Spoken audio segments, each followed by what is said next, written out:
Welcome, aspirants, to the TSPSC Paper V Masterclass focusing on the Telangana movement and state formation. Today, we delve into a critical phase of our history, the rise of regional parties in the 1980s, the imposition of Telugu Jathi hegemony, and the subsequent socio-economic and cultural marginalization of Telangana. This 30-part interactive multiple-choice question series is structurally aligned with the current TSPSC mains syllabus to give you both foundational clarity and analytical depth. Let's begin. Question 1: Which political slogan did N.T. Rama Rao coin during his historic 1982 election campaign to challenge the political hegemony of the Central Congress leadership in Andhra Pradesh? The correct choice is B, Telugu Atma Gauravam, meaning, Telugu self-respect.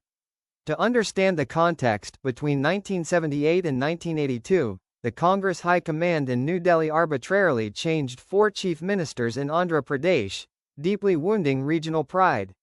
NTR masterfully consolidated this widespread dissatisfaction into a high-octane campaign centered on linguistic pride.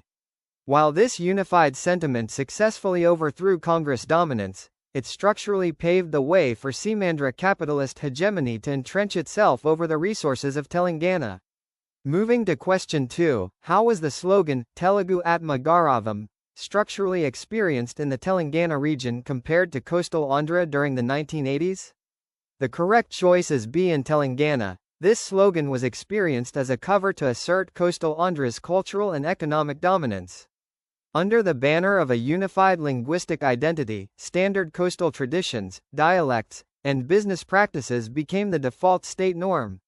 Telangana's distinct, composite cultural identity, frequently referred to as Ganga Jamuna Tehzeeb, was systematically dismissed or labeled backward. This linguistic divide deeply alienated native locals. Question 3: What was the primary impact of projecting a monolithic, Telugu Jathi, identity in school textbooks and state curricula during the era of unified Andhra Pradesh governance? Review the options carefully regarding how Telangana's history was framed for young minds. The correct choice is B. The monolithic curriculum systematically omitted or demonized Telangana history, depicting it as a dark, purely feudal era. While state textbooks glorified coastal-centric freedom movements like the Vandamataram movement in Andhra, the modern development works of the Asaf Jahi rulers, such as the creation of major reservoirs, railways, and Osmania University, were downplayed or bypassed. This curricular erasure forced student groups to build a defensive, separate sub-regional identity. Question 4: How did the shifting of the Telugu Film Industry, or Tollywood, from Madras to Hyderabad affect the cultural projection of the Telangana dialect? The correct choice is B. The industry systematically relegated the Telangana dialect to comedians, villains, and servants. Because massive studio land allocations in Hyderabad were granted primarily to coastal Andhra movie moguls, they maintained absolute creative gatekeeping. Main protagonists spoke standard coastal Telugu, projected as refined and educated, while the Telangana dialect was portrayed as unrefined.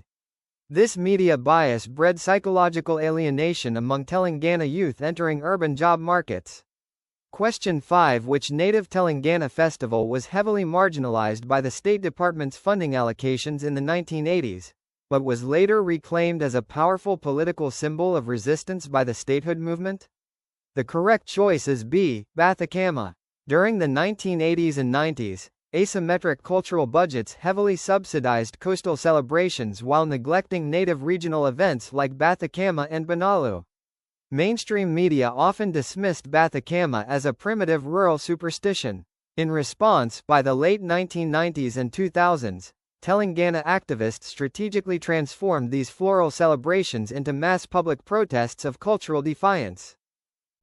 Question 6: What was the primary driver of agrarian land displacement in the Ranga Reddy and Nalgonda districts of Telangana during the real estate boom of the late 1980s? The correct choice is B. Distress sales by drought-stricken local farmers to Seemandhra business elites. Due to a severe lack of canal irrigation, local farmers became completely vulnerable to monsoon failures and crushing private debts.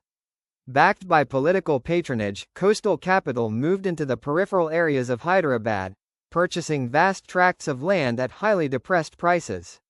This structural shift transformed native agrarian landowners into daily wage construction workers or security guards in their own homeland. Question 7. How did the pattern of ownership of major Telugu print media houses like Eenadu and Andhra Jyoti in Hyderabad affect the separate statehood movement during the 1980s and 1990s? The correct choice is B. They systematically suppressed or marginalized news concerning regional discrimination and protests.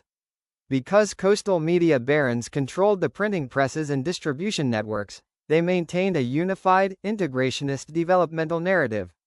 Crucial reporting on water diversions, mulki rule violations, and agrarian crises was frequently buried, forcing Telangana activists to rely on alternative pamphlet culture and physical wall writings. Question 8. What was a major socio-economic impact of the rapid rise of corporate intermediate colleges in Hyderabad during the late 1980s and 1990s? Quote, the correct choice is B. It triggered severe rural debt traps as Telangana parents mortgaged their lands to pay exorbitant tuition fees. State-funded high schools and junior colleges in rural districts were deliberately underfunded, allowing private corporate players to capture the market. Desperate for employment opportunities for their children, families turned to local moneylenders, while the massive profits generated by these institutions were siphoned back into coastal business portfolios. Question 9. How did the rapid expansion of private corporate hospital networks in Hyderabad affect the state-funded public healthcare system in rural Telangana districts? The correct choice is B. It resulted in chronic underfunding and the severe decay of rural public health facilities. As shown in the comparative chart, prime land in Hyderabad was highly subsidized by the government for corporate medical centers, leaving rural primary health centers starved of upgrades. Medical expertise became heavily concentrated in the city, leading to massive doctor vacancies in villages and escalating out-of-pocket medical distress for the rural poor. Question 10. Despite holding over 68% of the Krishna River catchment area, why did less than 25% of cultivated land in Telangana receive canal irrigation in the unified state? The correct choice is B. Deliberate diversion of river waters and the systemic stalling of storage projects by successive AP chief ministers. Proposed reservoir and storage plans for drought-prone districts like Mahabubnagar and Nalgonda were kept pending for decades. Concurrently, major gravity canals were engineered to divert water directly down to coastal Andhra's cash crop basins. Denied canal access, Telangana farmers were forced to rely on expensive borewells, causing groundwater tables to plummet. Question 11. What was the core design deviation in the Telugu Ganga project that directly violated the developmental interests of the Telangana region? The correct choice is B. The project unilaterally diverted Krishna waters to irrigate parts of Rayalaseema under the guise of providing drinking water to Madras. While the official mandate was strictly to supply 15 TMC of drinking water to Chennai, the state government covertly expanded the canal carrying capacity to feed vast dry tracts of Rayalaseema. Tragically, Palamuru, which sat directly adjacent to the Krishna River basin, was denied any canal feed. Question 12. What was the primary objective behind the issuance of Government Order 610, or GO 610, by the NTR government in December 1985? The correct choice is B. To repatriate illegal non-local employees working in Telangana back to Andhra. Tens of thousands of Seamandhra personnel had secured public sector employment in Telangana by using forged local domicile certificates, violating mulki safeguards. GO 610 mandated their return to their native zones by March 1986. However, due to collusion among bureaucrats and powerful employee unions in high offices, the order faced severe administrative sabotage and remained unimplemented for 2 decades. Question 13. What specific factor contributed most significantly to the tragic spike in farmers' suicides in Telangana during the 1980s and 1990s? The correct choice is B. Erratic power supply and the failure of borewells driving high debt. As the debt cycle diagram illustrates, farmers received only 3 to 4 hours of highly erratic electricity per day, causing pump sets to burn out and borewells to run dry. Deprived of institutional banking credit, farmers turned to usurious private moneylenders to fund high-risk cash crops like BT cotton. This combination of ecological and institutional failure turned Warangal and surrounding areas into the tragic epicenter of a farm suicide crisis. Question 14. Which town in North Telangana became the tragic epicenter of handloom weaver distress, starvation deaths, and suicides in the late 1990s? The correct choice is B. Sircilla. The mechanics of decay in this textile hub involved yarn cartelization and unregulated powerloom competition. Coastal merchants manipulated cotton yarn prices, wiping out the profit margins of traditional handloom weavers. Furthermore, the state cooperative apex body, APCO, prioritized procurement from coastal powerlooms. This systematic neglect forced generations of highly skilled weavers to migrate to Surat, Bhiwandi, and Bombay to survive as manual construction labor. Question 15 looks at executive power sharing. How were ministerial cabinet portfolios distributed under unified Andhra Pradesh governance, and how did this reflect regional political hegemony? The correct choice is B. Key portfolios like irrigation, finance, and power were strictly retained by the Semandra elite. Semandra politicians occupied the chief minister's seat for over 45 years out of the 58-year unified history. Telangana ministers were typically sidelined with secondary ministries such as endowments, excise, or social welfare. This uneven distribution allowed coastal contractors and politicians to direct state funds and infrastructure projects primarily toward their own regions. Question 16. What was the historic significance of the Jagatiala peasant struggle, also known as the Jagatiala Jaitrayatra, in North Telangana in 1978? The correct choice is B. It successfully cracked the structural power of the feudal Dora landlords in the villages. For decades, the Doras extracted forced free labor, known as Vedi, and ruled rural areas through fear and private courts. The historic march of over 50,000 peasants and agricultural laborers in Jagatiala effectively broke this administrative paralysis. Though the state responded with heavy police crackdowns, declaring the region a disturbed area, it marked a permanent awakening of rural consciousness. Question 17. Which prominent poet and activist famously defended Telangana's linguistic dialect by declaring, "Our dialect is our life. Standard language is a construct of rulers"? The correct choice is B. Kaloji Narayana Rao, lovingly remembered as the people's poet. Kaloji fiercely asserted linguistic sovereignty by writing in raw, native Telangana idioms, completely rejecting the heavily Sanskritized coastal standard. He used his sharp poetry to challenge the unified state's cultural arrogance. In honor of his relentless defense of local identity, his birth anniversary on September 9 is celebrated today across the state as Telangana Language Day. Question 18. Which organization was founded in 1988 by intellectuals to collect hard data on water, fund, and job violations in Telangana, effectively countering state-sponsored propaganda? The correct choice is B. The Telangana Information Trust. Founded by dedicated intellectuals, including Professor Jayashankar and Sri Prabhakar, this trust shifted the movement's strategy from emotional appeals to empirical evidence. They published detailed booklets, maps, and financial analyses that statistically proved budget theft and water diversion. This intellectual foundation stripped away government denials and equipped the next generation of activists with unassailable facts. Question 19. How was the massive coal output of the Singareni Collieries Company Limited managed under the unified power sector arrangements of Andhra Pradesh in the 1980s? The correct choice is B. Singareni coal was primarily utilized to fuel coastal thermal power grids, while Telangana's own districts faced severe, prolonged load shedding. While the mineral belts of Khammam and Adilabad bore the brunt of environmental degradation and open-cast mining, the generated power bypassed local consumption. This systematic power drain forced over 10,000 small and medium-scale industrial units in Telangana to completely shut down. Question 20. How did the Unified State Archaeology and Tourism Departments handle Telangana's iconic medieval monuments, such as the Warangal Fort and the Ramappa Temple? The correct choice is B. Systematic neglect and the starving of basic preservation funds. While state tourism budgets were aggressively channeled into promoting coastal beach corridors and temple circuits, architectural marvels of the Kakatiya dynasty were left to crumble without weed clearance or basic security. Similarly, modern public institutions, libraries, and palaces built during the Asaf Jahi era in Hyderabad were structurally neglected or dismissed as mere symbols of feudalism. Question 21. How were the substantial resource profits generated by the Singareni collieries managed under the unified state budget system? The correct choice is B. Profits were diverted directly into the common state pool to finance infrastructure projects in coastal districts. Singareni was forced to supply highly subsidized coal to thermal stations located outside the region.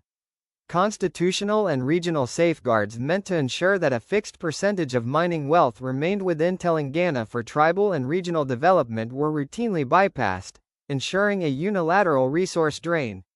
Question 22. What was the direct impact of the 1990s liberalization and privatization policies on the employment security of Telangana's youth? The correct choice is B. It led to the closure of major public sector enterprises in Hyderabad, effectively bypassing Mulki reservations. Public sector giants like Alwan, IDPL, and Praga Tools, which historically protected regional employment quotas, were closed or downsized under the guise of economic reforms. The newly emergent private IT and service sectors did not implement regional reservations, and hiring patterns became heavily dominated by Simandra capital networks.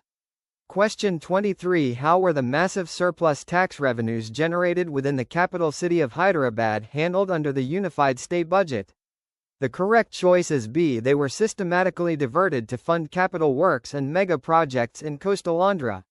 High revenues collected from commercial taxes, real estate stamp duties, and state excise in Hyderabad generated significant surpluses. Instead of being spent on surrounding backward districts like Nalgonda or Mahabubnagar, these funds financed premium irrigation designs like the Polavaram project. To make matters worse, the Telangana Regional Committee, which had the legal authority to audit and stop these diversions, was quietly abolished. Question 24. What critical function did state universities like Osmania University and Kakatiya University serve during the periods of political silence between the 1970s and the 1990s? The correct choice is B. They served as vital intellectual anchors keeping the separate statehood consciousness alive. When political parties remained silent due to shifting coalition alignments, campus magazines, street theater, and student study circles actively researched and documented economic exploitation. These universities acted as nurseries for the intellectual leadership that would later organize and direct the mass public agitations of 2001. Question 25. Which defining historical milestone of the Telangana struggle was entirely omitted from school textbooks by the Unified State Education Boards? The correct choice is B. The 1969 Telangana agitation and its martyrs. By completely blacking out the 1969 protests, where 369 young students were killed in police firings, the state administration sought to induce historical amnesia in younger generations. Tribal freedom fighters like Kumaram Bhim and Ramji Gand were similarly excluded from history curricula. This systematic academic erasure sparked major protests among local teachers and researchers in the late 1990s. Question 26. What was the critical strategic significance of platforms like the Telangana Jana Sabha, which was formed in 1997? The correct choice is B. They fundamentally shifted the regional demand from mere financial packages to absolute political self-determination. By 1997, a political vacuum existed. Civil society stepped in, uniting employee unions, folk artists, and student organizations under a single democratic umbrella. Question 27. What was the primary, historic exposure made by the one-man Gergliani Commission appointed in the year 2001? The correct choice is B. The commission revealed that over 1.5 lakh non-locals had been illegally appointed to public jobs reserved exclusively for Telangana locals. This official confirmation proved that GO 610 had been completely sabotaged, adding fuel to the growing statehood movement. Question 28. What was the primary push factor driving the mass migration of Telangana laborers to Gulf countries during the 1980s and 1990s? The correct choice is B. Severe agricultural drought and deep debt resulting from state neglect of local irrigation. The complete collapse of the local agrarian economy in districts like Karimnagar and Nizamabad left rural families with dry fields and mounting debts. To escape this trap, thousands sold their remaining small assets to pay unregulated travel agents for visas to the Gulf.